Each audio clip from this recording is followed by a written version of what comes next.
Pwede ka pa rin naman maging tatay sa anak natin nang hindi tayo nagkakabalikan.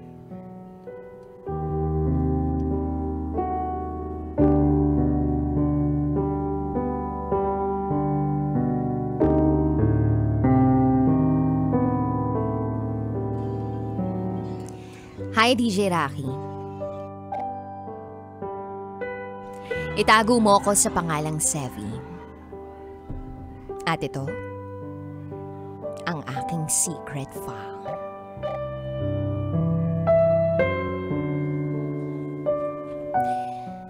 I had a boyfriend na itago natin sa pangalang Dan. Our love story did not start like how normal love stories started. Una pa lang, mali na ang lahat. Because we met in an unexpected way. But the love we had for each other just feels so right that time. Iisa lang ang hinihiling ko sa kanya noon. Huwag niya akong lolokohin. Na pag hindi na siya masaya sa akin, he is free to go. Sinabi ko rin na kapag niloko niya ako mismo ang aalis. At hinding-hindi na babalik sa kanya. Nangako naman siya na hindi niya yun gagawin. I introduced him to my family at ganun din ang ginawa niya. Pinakilala ako sa pamilya nila. We were in our final years of our college degree that time. Magkasama kami sa OJT. Magkasama kami sa pag-aayos ng papers at nagtutulungan sa paggawa ng thesis. We both graduated as an academic achiever. Then June 2022, bigla na lang siyang nagbago at naging cold sa akin. He even deactivated his Facebook account. Kinutuban na ako ng mga panahong yan. I asked him kung anong problema. He said he needs a space. Cool off daw muna kami because he needed time for himself. Madalas na raw siyang napapa-overthink. So, I gave him the space that he needed. I even said na bumalik siya kapag okay na siya. Hindi ako matahimik ng mga oras na iyon dahil may kutob ako na may tinatago siya sa akin. But the moment na makipag-ayos siya sa akin, tatanggapin ko siya ng buong buo. So, that happened. We started again. August, bigla siyang nagbago. That time, nakausap ko ang friend niya na kaibigan ko rin. Itago natin siya sa pangalang JC. JC is his most trusted friend. Naawa na raw sa akin si JC. Kaya naman sinabi niya na nang hingi daw ng space si Dan sa akin, ay nakakausap niya ang ex niya. At may ka-MU pa na isang girl. Hindi raw masabi sa akin ng boyfriend ko na yun ang dahilan ng paghingi niya ng space. Dahil natatakot siya. Naiwan ko siya at hindi ko nabalikan. I talked to Dan that time. Pero hindi ko sinabi na mismong kaibigan niya ang umamin sa akin. Noong una itinatanggi niya pa. Until I caught him off guard. Inamin niya. Sorry siya ng sorry. I decided to broke up with him. I cut all our means of communication. Dine-activate ko ang isang account ko sa FB at nirestrict ko naman siya sa isa pa. Nakadahilan ng ayoko nang makita ang kahit anong post niya. At ayoko nang makita niya rin ang mga post ko. Pagkatapos ng araw na yun, nag-focus ako sa trabaho. Pero paglipas ng mga araw, lagi na lang sumasakit ang ulo ko. Nahihilo, naduduwal, at hindi makakain na maayos. Minsan pa nga ay kumakain ako ng ice cream sa 3:00 ng madaling araw. Isang araw na pagtanto ko na hindi pa ako dinadatnan. Regular ang menstruation ko. And that was the first time na na-delay ako. Hindi ako nagdalawang isip na mag-PT that day. Positive. Hindi ko alam kung anong gagawin ko. Nanginig ang buong katawan ko at gulong-gulo ang isip ko. Wala akong balak na sabihin sa ex ko na si Dan ang pagdadalang tao ko. Bahala na kung anong susunod na mangyayari. Basta gagawin ko ang lahat para sa magiging anak ko. One day, binuksan ko ang FB ko na naka-deactivate. Merong isang anonymous question sa app na nakalink sa FB ko. Ang sabi, "What keeps you going?" Walang ano-ano ay sinagot ko yun ng, "This little angel inside me." Shinare ko yon sa FB story ko, nakaka-active ko lang ng araw na yon. Nagulat ako kasi nasin niya ang story ko. Nang bigla kong maalala na hindi nga pala siya restricted sa account kong yun. Agad-agad siyang nag-reply ng, "What is the meaning of this?" Nag-reply lang ako ng smiley na emoji. Then nag-reply siya ng question mark. Then I decided to tell him the truth. Ang sabi ko, kung anong iniisip mo, yun na yun.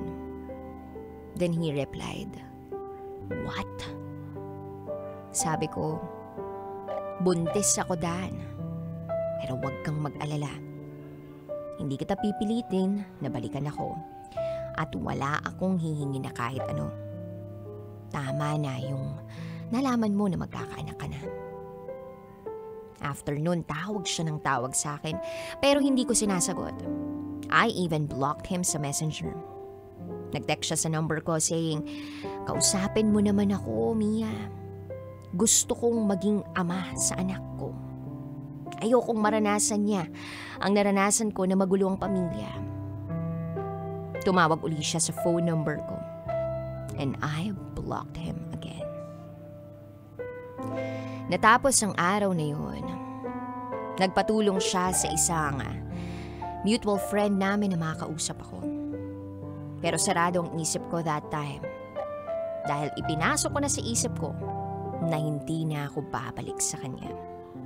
Galit na galit ako sa kanya that time, kaya naman pinagtabuyan ko lang siya ng paulit-ulit. He was so consistent. Umiiyak, nagmamakaawa na balikan ko siya. Hindi ako nakontento sa unang PT, so I tried 3 times at lahat ng resulta ay positive. Hindi na ako nakakatulog ng maayos mula nang malaman kong buntis ako dahil hindi ko alam kung anong gagawin. Hindi ko pa rin kasi naaamin sa mga magulang ko ang totoo. Until one day, my friend gave me an advice. Hahayaan mo ba na maranasan ng anak mo ang broken family dahil galit ka sa tatay niya? Natauhan ako. So I decided to give him another chance. Ayoko naman din na lumaki ang anak ko na walang ama. Nakipag-ayos ako kay Dan. Naging okay naman kami dahil pinipilit ko ang sarili ko na bigyan siya ng chance para sa magiging anak namin. Lagi kong naaalala kung paano niya ako niloko at kung paano niya ako nasaktan. Kung ano-ano ang pumapasok sa isip ko. In short, nag-o-overthink na ako. Ayoko naman din na magbalikan kami dahil lang sa bata. Ayoko namang pumasok sa relasyon na ako lang ang magbibigay ng pagmamahal. Natatakot ako na baka maubos na naman ako. Paano na ang magiging anak namin pag nagkataon? And for the 9th time, ipinagtabuyan ko na naman siya. I even pleaded him na palayain na ako at mag-pretend na lang na hindi niya nalaman ang tungkol sa pagbubuntis ko. Nagpumulit pa rin siya. Nagmakaawa na ibigay ko sa kanya yung tsansang maging tatay ng anak namin. Ang sagot ko sa kanya, "Pwede ka pa rin naman maging tatay sa anak natin nang hindi tayo nagkakabalikan." Pero mapilit siya. ayaw niyang lumayo kahit ipinagtatabuyan ko na siya. Sinabi niya sa mga magulang niya na buntis ako. And one day, we decided na ipagtapat na rin sa mga magulang ko ang totoo. But after that, my parents asked him to marry me. Since nabuntis niya na ako. Bago man lang daw siya umalis. Sobrang stress ko that time kasi ayoko pang magpakasal. Pero ayoko rin namang madagdagan ng galit sa akin ng pamilya ko. Nag-resign ako sa work kasi di ko kayang puyat. Makakasama din daw yun sa baby. Lagi akong nagko-collapse. Isa na rin siguro sa dahilan nun ay napapagod din ako sa pag-aasikaso sa kasal namin. November, ikinasal kami. We were so happy.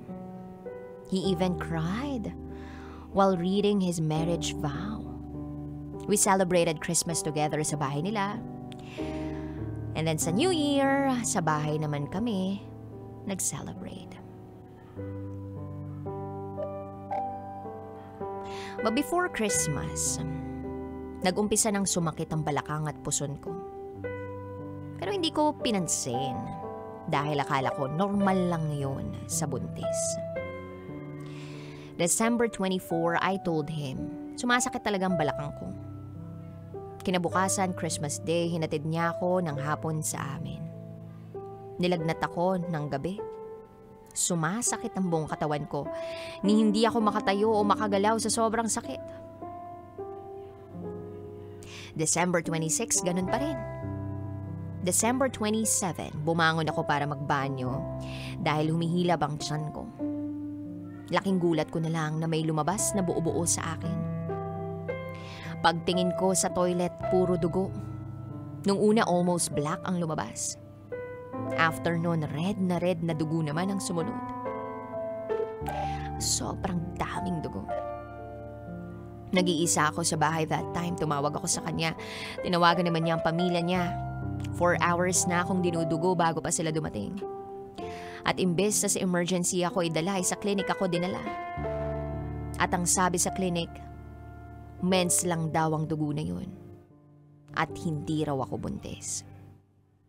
Kinabukasan, pinatawag ng relatives niya ang mga magulang ko at pinaliwanag ang nangyari.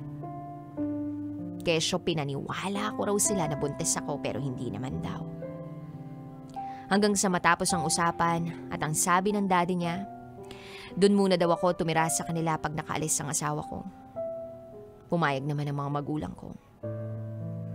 That day, sumama na ako na umuwi sa bahay ng parents ko. Since may reunion kami kinabukasan. Di nagtagal ay sumunod naman sa amin ang asawa ko na si Dan. December 31.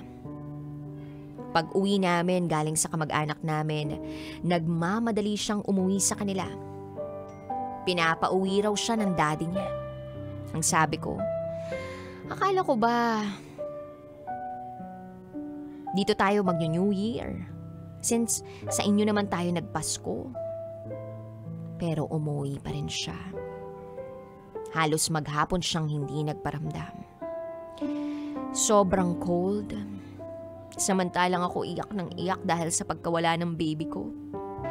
At sa pinaramdam niya sa akin. January 3, tinanong niya ako via chat kung dapat pa raw ba naming ituloy ang relasyon namin. Puro raw galit at pagkadismaya ang nararamdaman ng side ng pamilya niya. Then after nun, wala na. Ang advice sa akin ng parents ko ay ayusin at ipaglaban ko ang marriage namin. Kausapin ko raw si Dan na ayusin namin. So I tried reaching out to him. Pero hindi na siya nagre-reply. Hindi na siya matawagan. Pinakuha ko na lang sa kapatid ko lahat ng important papers ko na nasa kanya. After nun, wala na. Malapit na rin siyang umalis pero hanggang ngayon ay wala pa rin siyang paramdam. Iyak na lang ako ng iyak. Pati nanay ko walang magawa kundi yakapin ako. At umayak na lang din dahil sa sitwasyon ko. Sobrang sakit. Hindi ko akalaing pagkatapos mawala ng baby ko, mawawala na rin ang asawa ko. 1 month pa lang kaming kasal. Hindi ko naman ginusto ang mga nangyari. Durog na durog ako ngayon. At wala akong ibang masisi kundi ang sarili ko. Dahil hinayaan ko siyang makapasok at makabalik uli sa buhay ko. Sana di na lang siya nagpumalit-bumilik. Sana di na lang namin pinilit. Sana hindi kami naikasal. I always dreamed of a happy family and a happy marriage. Pero ito ang natamo ko. I'm still wondering kung bakit hindi niya nagawa yung mga promise niya sa akin. Yung mga promise niya kay Lord. Na nasaksihan ang lahat ng mga tao nung kinasal kami. Ang dami kong tanong. Bakit sa akin pa nangyari ang lahat ng to? Hindi ko na alam kung anong gagawin ko. Ang option lang na meron ako sa ngayon ay magdasal. Na sana one day maging okay ang lahat. Na maghilom ang mga sugat na idinulot niya sa pangalawang pagkakataon. I'm still looking forward. On that day, na makakabangon ako sa pagkakadapa kong to. Sana dumating yung araw na mapatawad ko siya at mapatawad ko ang sarili ko sa mga maling desisyon ko sa buhay. Alam kong may plano ang Diyos at kung ano man yun, ipinagdarasal ko na lang na sana ay tulungan niya ako na maintindihan yun. Kaya kayo, bago kayo magpakasal, pag-isipan niyong mabuti. Hindi ito biro, walang bawian, walang divorce dito sa Pilipinas. Matagal ang proseso ng annulment. At hindi biro ang laki ng perang gagastusin. Maraming salamat po. Sana ay mabasa ninyo ang kwento ko. Hanggang dito na lang po. Muli, ako si Sevi. At ito ang aking secret file.